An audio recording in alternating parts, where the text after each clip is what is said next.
Teman-teman buka lagi surat Toha. Kita masih membahas ayat ke-12 dari surat Toha. Kisah ketika Nabi Musa berdialog dengan Allah di sebuah lembah yang sangat suci yang dinamakan dengan lembah Tua. Allah Subhanahu wa Ta'ala memperkenalkan dirinya kepada Nabi Musa. Yang pertama, Allah memperkenalkan diri kepada Nabi Musa dengan kalimat Rabb. Konsep dari nama Rabb ini kemudian diistilahkan dengan rububiyah. Dia menjadi sebuah konsep akidah, konsep tauhid, konsep ma'rifatullah yang dikenal dengan istilah rububiyah. Salah satunya tadi Allah sebaik-baik pencipta, Allah sebaik-baik penjaga, Allah sebaik-baik pemelihara, Allah sebaik-baik pemilik. Udah belum kita meyakini 4 makna Rabb ini dalam kehidupan kita? Kita belajar yakin bahwa Allah menciptakan kita ahsani takwim. Laqad khalaqnal insan fi ahsani takwim. Kami telah menciptakan manusia dalam sebaik-baik bentuk. Artinya Allah menciptakan kita dengan bentuk yang udah sempurna. Mungkin bukan sempurna, lebih tepatnya udah terbaik, karena yang sempurna hanyalah Allah.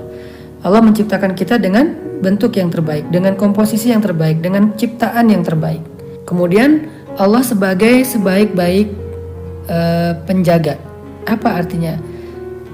Implementasi Allah sebagai sebaik-baik penjaga dalam kehidupan kita adalah kita menjadi orang yang lebih berserah kepada Allah. Kenapa kita menyerahkan diri kepada Allah? Karena kita yakin Allah penjaga yang terbaik. Allah nggak akan menyia-nyiakan kepasrahan kita, memasrahkan diri, memasrahkan keluarga, memasrahkan harta di jalan Allah, karena Allah sebaik-baik penjaga. Salah satu contoh sederhananya adalah karena kita yakin Allah sebaik-baik penjaga, maka kita selalu membaca doa ketika kita mau melakukan safar misalnya. Kayak kita naik kendaraan, kita baca doa safar, bismillah tawakkaltu 'alallah la haula wala quwata illa billah subhanalladzi sakhkhara lana hadza wa ma kunna lahu muqrinin, dan seterusnya. Kita baca doa safar karena kita percaya Allah sebaik-baik penjaga. Dan kita setelah baca doa safar itu jadi tenang dan yakin dalam perjalanan itu Allah akan menjaga kita. Maka kita belajar untuk menenangkan diri dengan ridho, belajar menenangkan diri dengan thiqah, belajar menenangkan diri dengan tawakul atau tawakal. Setelah kita bilang hasbiyallah wa ni'mal wakil, hati kita menjadi tenang. Setelah kita bilang la haula wala quwata illa billah, hati kita menjadi tenang. Berarti kita sudah meyakini Allah sebaik-baik penjaga. Artinya kita nggak berdaya, kita nggak punya usaha yang bisa kita lakukan, kita udah mentok, kita nggak tahu lagi ngapain, maka hanya Allah yang mampu melakukan dengan caranya. Hanya Allah yang berkuasa, hanya Allah yang maha kuat, hanya Allah yang perkasa, hanya Allah yang mampu. La haula wala quwata illa billah. Di situ ada kalimat bahwa kita jadi tahu diri kalau kita itu nggak bisa apa-apa, tapi kita jadi semakin yakin bahwa Allah lah yang maha kuasa. Kemudian Allah sebagai sebaik-baik pemelihara. Allah sebaik-baik pemelihara. Apa artinya? Kita belajar yakin bahwa Allah tuh yang paling baik dalam mengasih rezeki. Nanti kalau kita baca di dalam ayat 37 itu cara Allah mengingatkan Musa tentang masa lalunya. وَلَقَدْ مَنَنَّا عَلَيْكَ مَرَّةً أُخْرَى إِذْ أَوْحَيْنَا إِلَىٰ أُمِّكَ مَا يُوحَىٰ أَنِ اقْذِفِيهِ فِي التَّابُوتِ فَاقْذِفِيهِ فِي الْيَمِّ فَلْيُلْقِهِ الْيَمُّ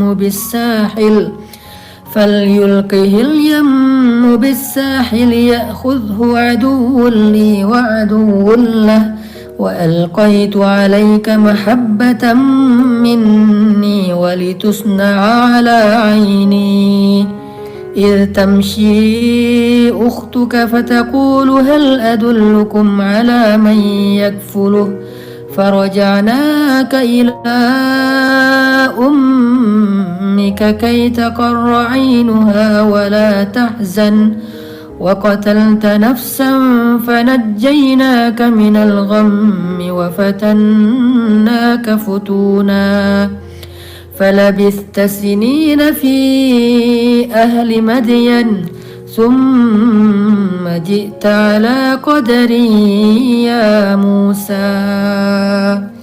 Ini yang tadi saya cerita, gimana cara Allah mengingatkan kembali kepada Musa tentang perjalanan hidup Nabi Musa dari sejak kecil. Allah pengen ngasih tahu siapa yang menyelamatkan kamu dengan cara dihanyutkan ke sungai Nil. Siapa yang menyelamatkan kamu ketika kamu berada di dalam istana musuhmu Fir'aun ketika dia mau membunuhmu saat dia tahu bahwa kamu bayi Bani Israel. Siapa yang menyelamatkan kamu ketika kamu dikejar-kejar oleh tentara Fir'aun gara-gara membunuh laki-laki Kipti. Siapa yang menyelamatkan kamu ketika kamu terkatung-katung di padang pasir? Siapa yang telah menyelamatkan kamu dan memberikan kamu tempat tinggal, keluarga, naungan di Madian? Allah Subhanahu wa Ta'ala. Begitu cara Allah menyuruh Nabi Musa flashback tentang rububiyah, pemeliharaan dan penjagaan Allah dalam kehidupan Nabi Musa. Inilah iman, teman-teman. Belajar iman. Coba ingat-ingat lagi tentang perjalanan hidup kita. Harusnya itu menjadi ayat min ayatillah. Jadi perjalanan hidup kita selama ini dengan berbagai macam ujian dan pertolongannya adalah ayatun min ayatillah. Bukti-bukti di antara sekian banyak bukti bahwa Allah sebaik-baik pemelihara, bahwa Allah sebaik-baik penjaga. Selain membaca Al-Quran, kita juga membaca kehidupan kita sebagai sebuah ayatun min ayatillah. Bukti-bukti di antara bukti kebesaran Allah. Makanya Allah mengatakan di dalam ayat 23 itu kata Allah, linuriyaka min ayatinal kubra. Begitulah kami memperlihatkan kepadamu ayat kami yang besar. Ayat yang besar itu bukti. Ayat itu artinya bukti. Jadi ayat-ayat Al-Quran itu adalah bukti-bukti tentang kebenaran Allah. Bukti-bukti tentang kebenaran syariah. Bukti-bukti tentang kekuasaan Allah. Bukti-bukti tentang keagungan Allah. Di situ dijelaskan bukti-buktinya. Coba kita ingat. Kalau Allah bukan sebaik-baik pemelihara, bagaimana kita bisa berada di dalam majelis ini? Mungkin kita udah celaka karena dosa-dosa kita di masa lalu. Kalau bukan Allah menolong kita, menyelamatkan kita, menjaga kita, mungkin kita udah berputus asa, ya udah binasa, udah celaka. Kalau bukan karena Allah menyelamatkan kita, mungkin kita udah semakin hancur. Coba kita renungkan kembali tentang diri kita, tentang masa lalu kita. Semua kita pasti punya pengalaman spiritual seperti Nabi Musa. Harusnya pengalaman-pengalaman itu menjadi ayatun min ayatillah. Harusnya pengalaman-pengalaman itulah yang membuat kita semakin mengenal Allah sebagai sebaik-baik pemelihara, sebaik-baik penjaga atau Rabb. Percaya, tetapi kita masih punya Allah. Kalau kita masih punya Allah, la tahzan, kenapa kita harus bersedih? Bukankah Allah sebaik-baik pemelihara dan penjaga? Dan awal dari kebaikan itu adalah Allah menjaga dan menyelamatkan hati kita, sehingga kita kuat menghadapi masalah. Berserah kepada Allah. Kalau berserah kepada manusia, kita akan kecewa. Berserah kepada harta, kita akan merasa kurang. Berserah kepada makhluk, kita akan merasa sedih, sakit hati. Maka berserahlah kepada Allah yang gak pernah mengecewakan siapapun selama dia berbaik sangka kepadanya. Karena ketika Allah sayang kepada kita, kepada seorang hamba, Allah akan mengutus manusia, malaikat, semesta untuk membantu hamba tersebut. Kita nggak pernah tahu kecuali apa yang terlihat. Kadang-kadang ada banyak yang kita nggak lihat, yang kita nggak sadari, tetapi ternyata itu membantu kita. Bisa jadi kita lagi naik motor nih. Sebetulnya di depan itu jarak sekilo lagi di jalan ada batu besar. Di jalan ada pasir yang tumpah dari truk. Sehingga ketika kita lewati jalan itu, kita mungkin akan terpeleset sehingga jatuh. Tapi Allah Subhanahu wa Ta'ala telah mendatangkan seseorang yang baik hati melewati jalan itu atau ada di situ. Kemudian Allah bujuk hatinya sehingga dengan hati yang baik itu dia pun memindahkan batu dari jalan. Dia pun membersihkan pasir dari jalan. Sehingga dengan itu saat kita lewat, kita tidak akan terpeleset. Tapi kan kita nggak ngelihat. Kita nggak tahu ada kejadian itu kan. Kita taunya jalan kita aman-aman aja. Itulah kenapa Allah bekerja dalam misteri. Allah seringkali bekerja dalam gaib. Yu'minuna bil gaib, beriman kepada yang tidak tampak. Kita nggak boleh hanya beriman kepada yang syahadah, yang tampak. Kita juga harus beriman kepada yang gaib, yang tidak tampak, yang Allah rencanakan, yang Allah lakukan. Kita nggak harus tahu, tapi kita yakin bahwa Allah melakukan itu. Kalau kita hanya menyimpulkan yang tampak-tampak saja, berarti kita nggak pakai iman dalam hidup, hanya pakai indera. Karena kita hanya pakai indera, akhirnya kita banyak mengeluh. Akhirnya kita banyak khawatir. Akhirnya kita kurang bersyukur. Akhirnya kita nggak pernah belajar.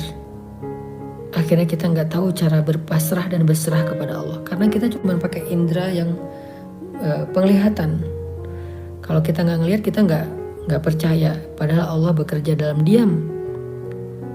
Allah bekerja dalam gaib yang tidak terlihat.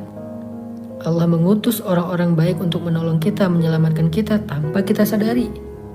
Maka jadikanlah pengalaman hidup kita, kalau kita berterima kasih kepada seseorang, maka yang lebih utama lagi, kita berterima kasih kepada Allah karena orang itu. Kita berterima kasih kepada seseorang karena membantu kita.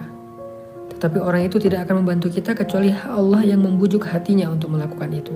Maka kita juga bersyukur kepada Allah karena telah mengutus orang yang baik itu untuk membantu kita.